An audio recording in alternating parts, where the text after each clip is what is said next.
And here I must congratulate my brother, Dr. Adesina, and your team for the initiative and the recently held joint meeting of African Ministers of Agriculture and Ministers of Finance on the African Emergency Food Production Facility.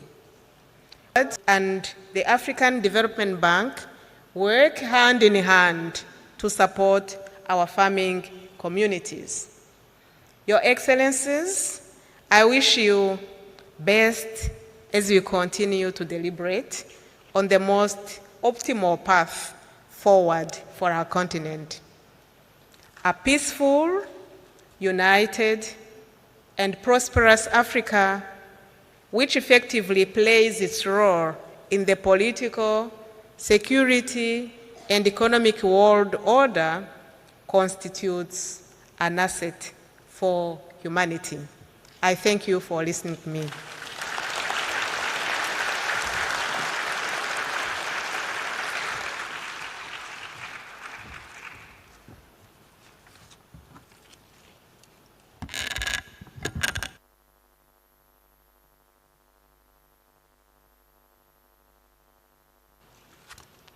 Well, don't be surprised that I'm using this to clean the microphone. I want to thank the health services of Ghana for sensitizing us on COVID and carrying out daily tests, and also want to thank Africa CDC for supporting the COVID protocols. Thank you very much for your work. Ladies and gentlemen, I'll now call on the police band for an interlude of music before His Excellency comes on stage. The police band.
Thank you, Police Band, for such a wonderful rendition. And by the way, Madam Deputy Chairperson, thank you for your excellent speech. Ladies and gentlemen, I now have the honor and privilege to invite His Excellency Nana Addo Dankwa Akufo-Addo, President of the Republic of Ghana, to deliver his opening address.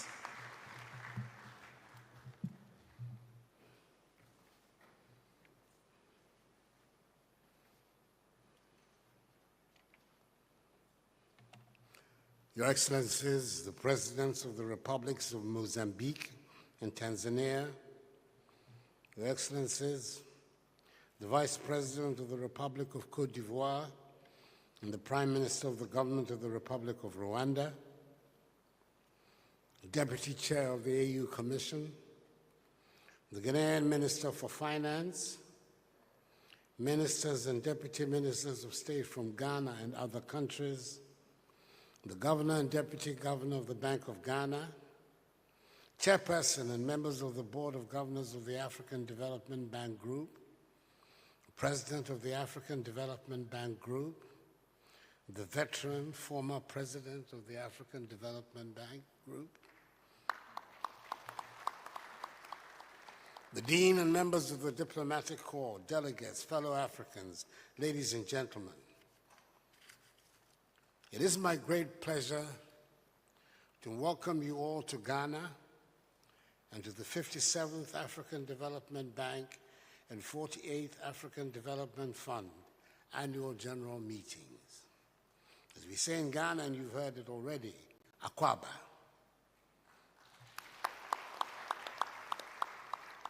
You're amongst the people who pride themselves on their sense of hospitality. I hope by the end of your visit that you will agree with this claim. I'm particularly happy that I've been able to come to the opening ceremony of these meetings with my good friend, the highly respected progressive President of the Republic of Mozambique, His Excellency Filipe Jacinto Nyusi, whose state visit to Ghana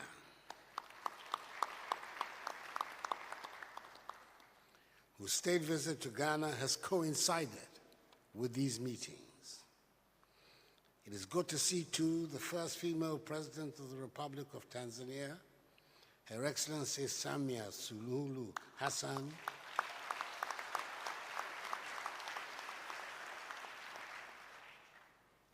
and other African leaders from Côte d'Ivoire, Rwanda, and the Central African Republic also present to lend their support to the work of the bank. They and all of you are very welcome to your second home of Ghana. I believe that the choice of Ghana to host the meetings has everything to do with the special place she holds as a beacon of stable democratic governance in Africa, as well as the proverbial warm hospitality of the Ghanaian people. Indeed, these meetings, being held at a critical period in history, when Africa, like the rest of the world, is dealing with the twin effects of COVID-19 and the Russian invasion of Ukraine, could not find a better venue than our vibrant capital city of Accra. I congratulate the African Development Fund, ADF, the concessional lending arm of the African Development Bank, on the celebration of its Golden Jubilee. To invest some $9 million, United States dollars, over the last 5 years, up from an initial $327 million in 1976, is nothing short of exemplary. Congratulations are very much in order. Permit me also to commend the President of the African Development Bank Group, Dr. Akinwumi Adesina, for his extraordinary vision, passion, and leadership. The African Development Bank is now a globally reputable bank, maintaining, even in difficult times, its stellar AAA ratings, the only African financial institution with AAA global credit ratings. The African Development Bank was ranked by the prestigious Global Finance magazine as the best multilateral financial institution in the world in 2021. It is equally impressive that the African Development Fund was also ranked by the Center for Global Development in the US as the second best in the world amongst all concessional financing institutions, even ahead of the World Bank IDA and all the developed countries' 28 concessional financing institutions of the OECD countries. Ladies and gentlemen, this is the second consecutive year I'm addressing the bank's annual meetings. I had the honor of doing so last year, albeit virtually. Our meetings today, which are being held in person here in Accra, represent a great relief following 2 years of unprecedented disruptions caused by COVID-19.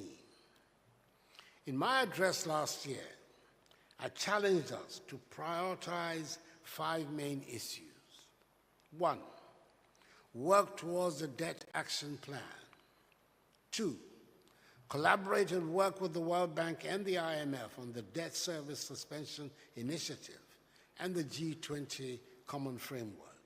3, explore options for the strategic use of the special drawing rights SDRs to support Africa through the AFDB. 4, work with IFAD and other global institutions to promote the establishment of food security facility. And 5, promote the African Financial Stability Mechanism for greater financial market stability for Africa.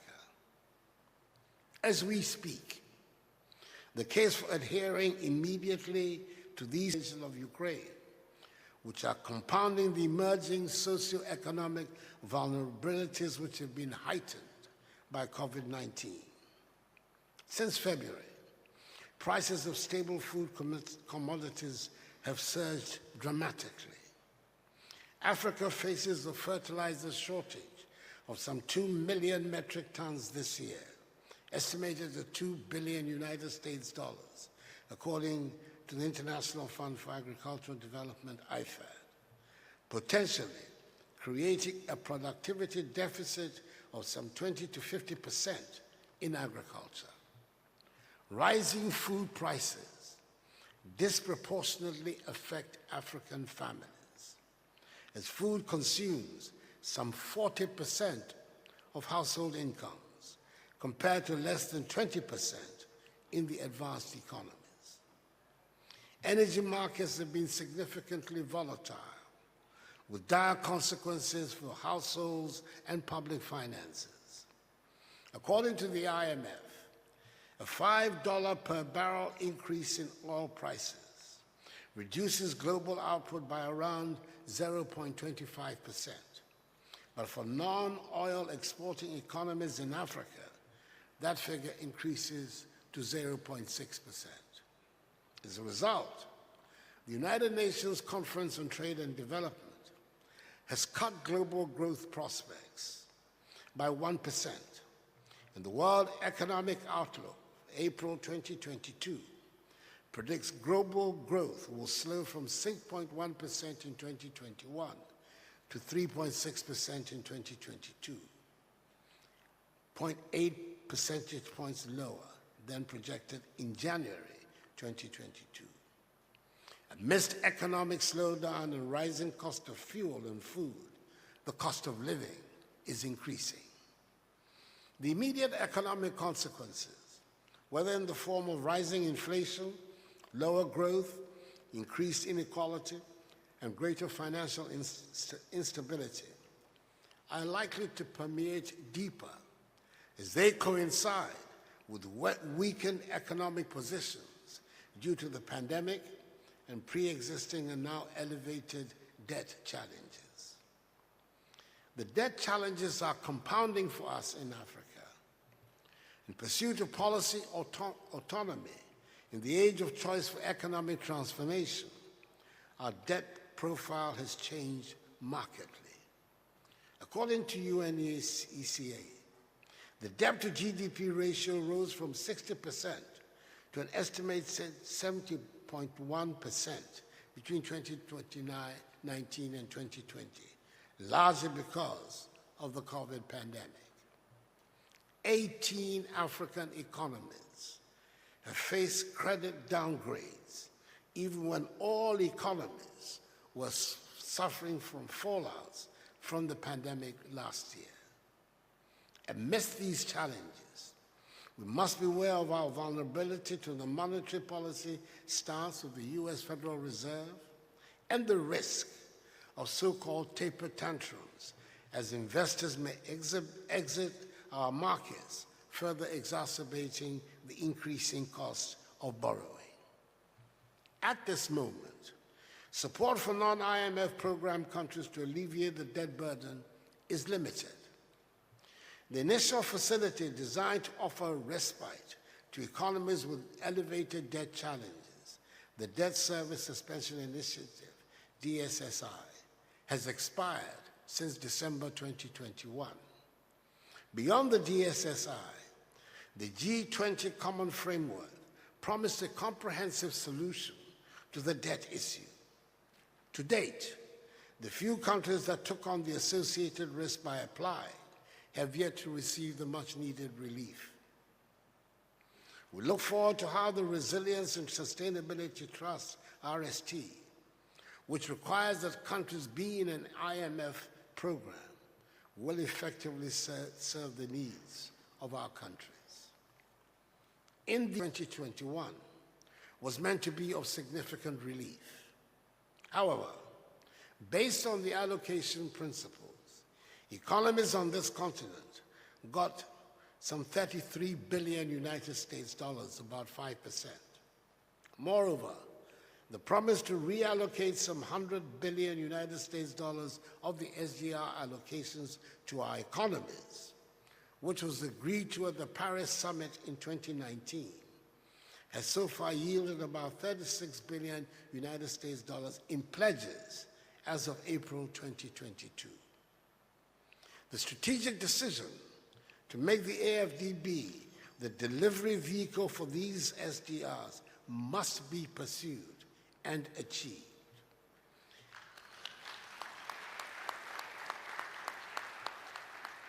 Leveraging the SDRs 4 times as AFDB does will significantly boost resources for Africa's transformation.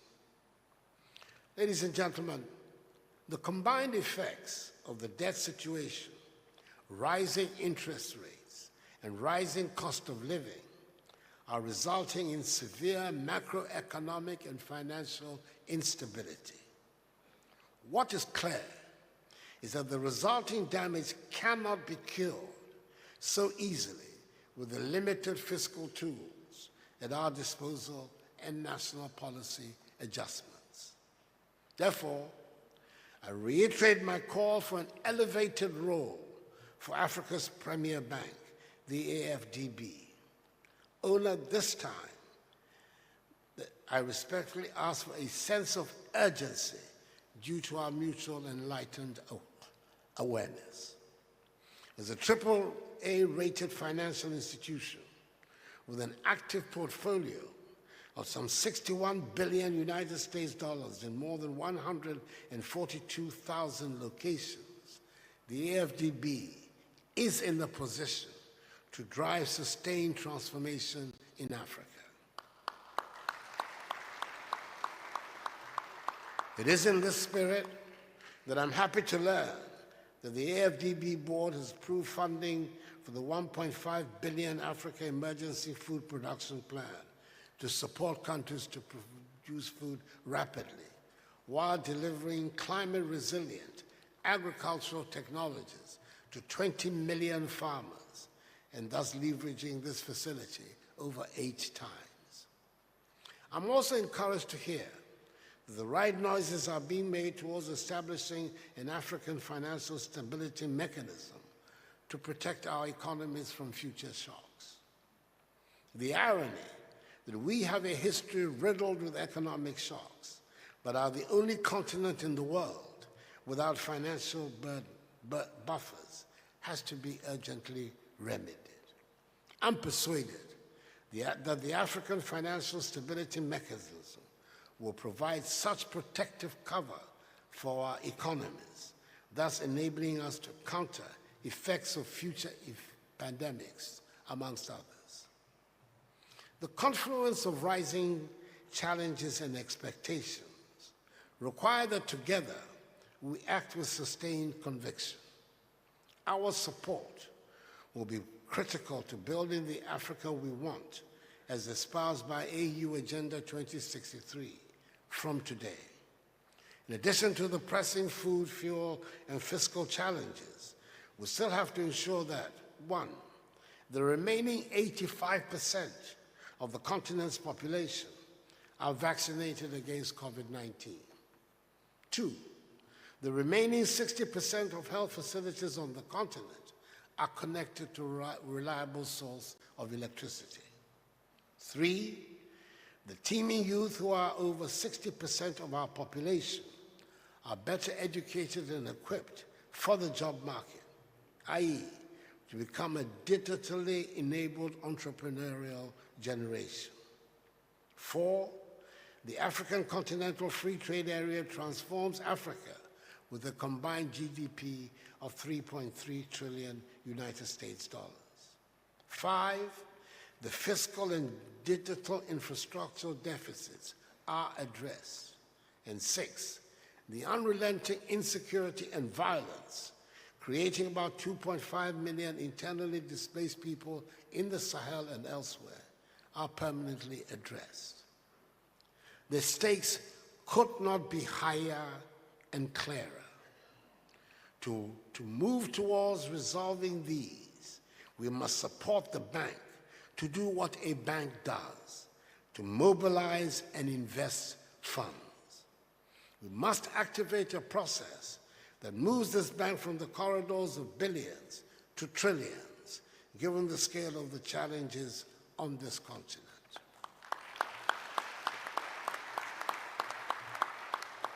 Ultimately, the AFDB must become the dominant financing institution for African transformation in the medium term. This means we must bridge and overhaul the financing gap that exists with other complementary institutions. For instance, the financing gap between the IDA, the concessionary arm of the World Bank in Africa, and ADF now stands at almost fivefold. That is 15 billion United States dollars compared to the ADF's 3 billion United States dollars per year. It is now time to A, ease the regulations that shackles the bank from optimizing its resources. Amending the articles that precludes the ADF from entering the market to leverage its resources must be first-order priority.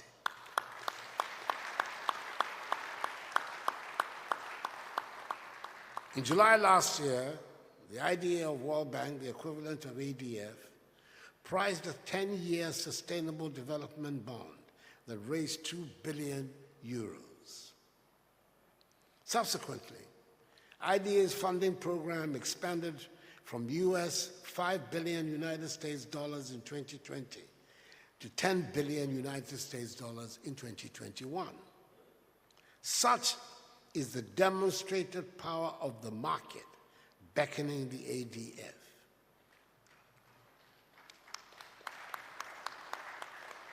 With an ADF equity of 26 billion United States dollars, the prospects could be an additional 8 to 10 billion United States dollars, which could drive sustained transformation, especially for both fragile and states in transition on this continent. B, consider carefully consolidating the balance sheets of both the ADB and ADF to enable raise more resources. There are financial efficiency, policy, and administrative gains inherent to having a single entity with a consolidated balance sheet and harmonized fundraising and governance processes. Overlapping clients and majority of our countries requiring concessional access would enable this consolidation to be beneficial. C, sustained efforts to leverage private investments into Africa. The OECD suggests that the $2.5 trillion United States dollars financing gap for the SDGs could balloon to $4.2 trillion United States dollars. It points out that this gap could be filled by realigning just 1.1% of the $379 trillion United States dollars in global financial assets under management. AFDB must lead in crowding in these resources. And D, demonstrate foremost interest in the proposal by the AU to explore the issuance of security-indexed investment bonds to raise funds to address the root causes of increasing insecurity and poverty. With increased financial resources, the bank could recapitalize key African financial institutions such as the regional development banks, Afro-Exim Bank, Africa Guarantee Fund, Africa Reinsurance Company, and Africa 50. This will harness the collective institutional strengths of Africa for sustained transformation and will thus avoid the situation whereby, for example, the IMF, as of the end of 2021, was able to lend $41 billion United States dollars to Argentina with a population of 45 million people, compared to $34 billion United States dollars for the whole of sub-Saharan Africa, with a population of 1.14 billion people.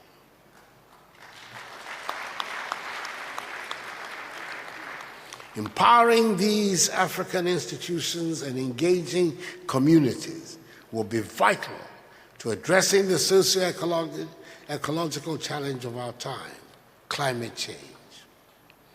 Beyond pursuing ecological restoration, the AFDB should foster a culture of proactive and risk-based approaches, away from current reactive and crisis-based practices. This should involve effective coordination, communication, and cooperation, driven by adequate finance and political will. And as the AU champion for financial institutions in Africa, I pledge my support in this regard. Given our peculiar energy challenges, the bank should engage actively the discourse on shifting to a more sustainable economic model without making African communities and nations worse off. The cost of climate to our common humanity keeps increasing, with our continent bearing a disproportionate burden, though we have caused the least emissions of 3.8%, with the Western nations being responsible for 76%. Yet, only $6 billion United States dollars out of the worldwide total of $30 billion United States dollars of climate adaptation finance flows to Africa, even though the United Nations Environment Program has projected that between 75 million and 250 million people would be affected by climate-induced water stress. Not to mention, financing COP26 compliance could potentially strand Africa's natural resources, including natural gas. How do we develop under such unfair circumstances? The bank must empower Africa to seek justice in the journey to clean energy in a manner that optimizes the exploitation of our abundant natural resources. The design and focus of a just energy transition facility are timely, as they offer material support for powering and lighting up Africa and still meet the targets of climate. We must light up and empower Africa to enable her feed herself, integrate, and industrialize. We must ensure that our prioritized climate actions are consistent with our current challenges and aspirations as a continent. This will be a demonstration of the theme chosen for these annual meetings. We must avoid our natural resources being stranded in the upcoming negotiations in Egypt at COP27. The stronger bonds between economy, ecology, and conflicts demand that a bold and holistic approach be taken. It is in that light that I consider the theme of these annual meetings both timely and appropriate. At the end of these meetings, Africa expects a framework that reconciles people and planet for peace.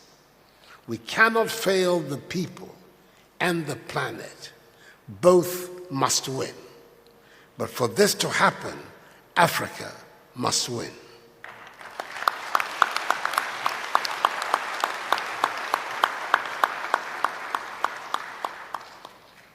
Ladies and gentlemen, the time has come to move towards an economic model which serves our interests, not others.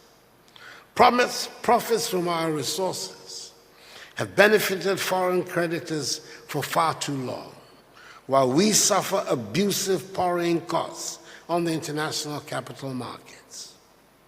There is no basis for our economies being saddled with the so-called African risk premium, which translates into higher spreads than for our European and American counterparts, particularly when our resources were the catalyst for the economic advancement of Western nations.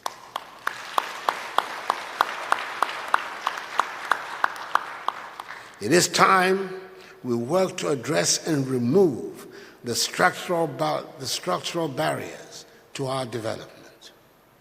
We must also deal with tax dodging and illegitimate commercial transactions by multinationals, which account for 60% of the $88 billion United States dollars of illicit financial outflows from the continent annually, and other relationships which inhibit our development.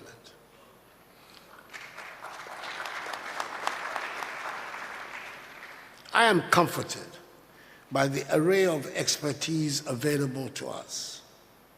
Now more than ever, it has become urgent to take the necessary steps to transition us towards become a resilient continent. Africa must exploit her productive capacities collectively and build the capacity of her continental development banks in order to realize the Africa we want and an Africa beyond aid. Accordingly, ladies and gentlemen, it is my singular honor to declare the annual general meetings of the African Development Bank Group here in Accra duly open.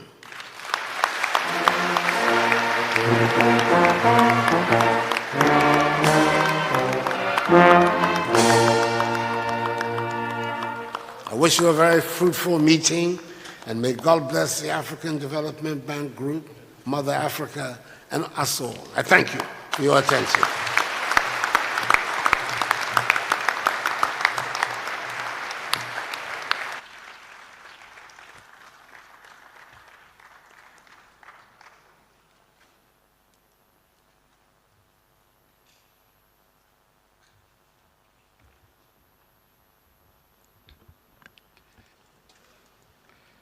Thank you, Mr. President, for such a wonderful speech. And of course, we know you as the advocate for Africa without aid.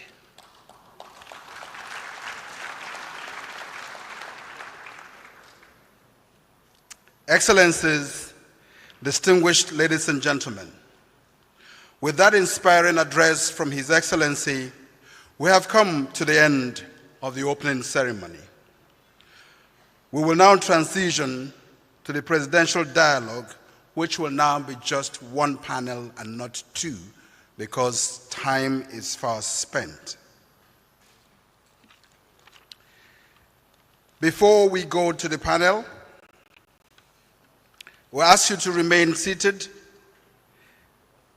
for the heads of states to reconvene, but for now, they will retire to the VIP room in preparation for the panel.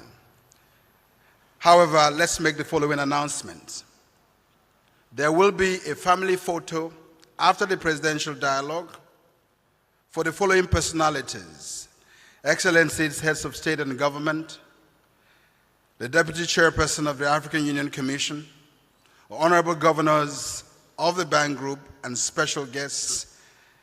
And then the photo will be followed by a high-level luncheon by invitation at the small arena. We're hoping to get this accomplished to be able to meet the time for the remaining programs of the annual meetings.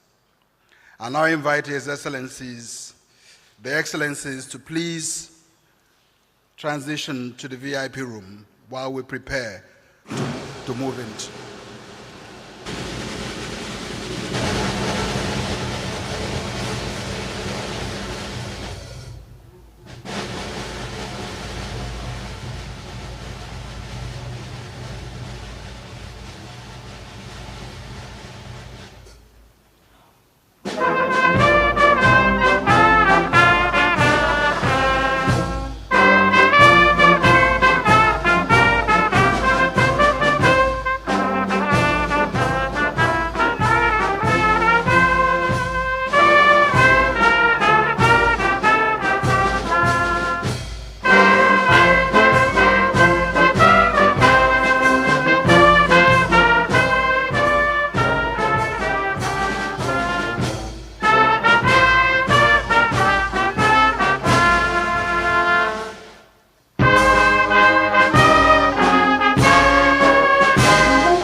Thank you very much.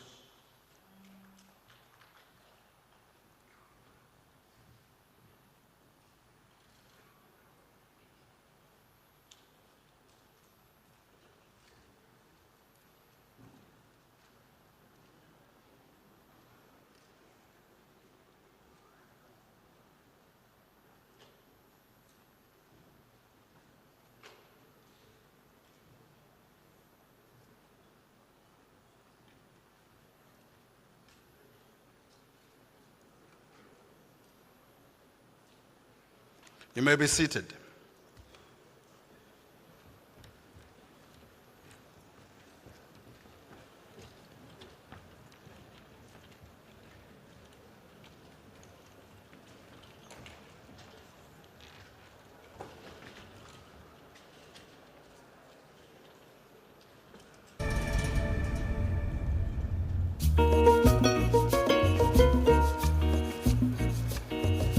Hapo nyuma kabla ya mradi huu hali kidogo ilikuwa ngumu hasa kwetu, kwa sababu uhitaji wa mbolea na matumizi ya mbolea kwa Njombe na mikoa mingine ya nyanda za juu kusini ni mkubwa sana. Kwa hiyo sisi kama kampuni tulikuwa tunapata changamoto hasa kuhudumia wateja wote, ikiwa na maana wakulima. Kwa hiyo tulikuwa tukipita kwenye taasisi za kifedha kama benki kwa ajili ya kutaka mikopo na kadhalika, lakini kidogo imekuwa changamoto kwa sababu mikopo benki inahitaji dhamana, lakini pia gharama interest kwenye mikopo, riba ni kubwa. Kwa hiyo sisi kama kampuni tulikuwa tunapata changamoto sasa kuwa na uwezo mkubwa wa kupata hizi mbolea na kuwapatia wakulima.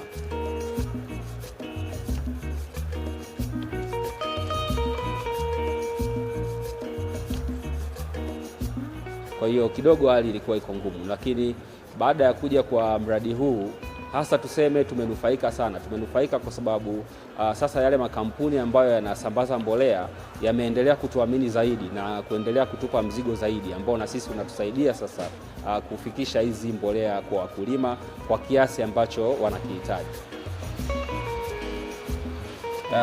Mimi kama manager wa kampuni ya Mtewele General Traders nilipata nafasi ya kuiwakilisha kampuni kwenye mafunzo ya usimamizi wa biashara.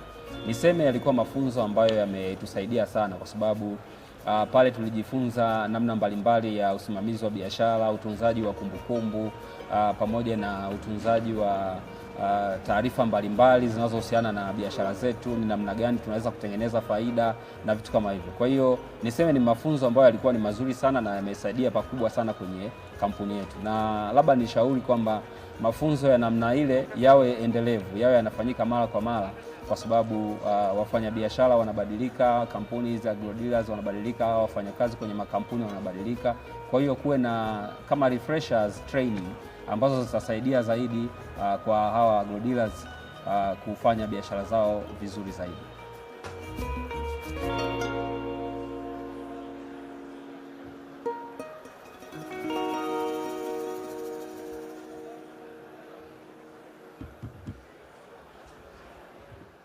Is it okay?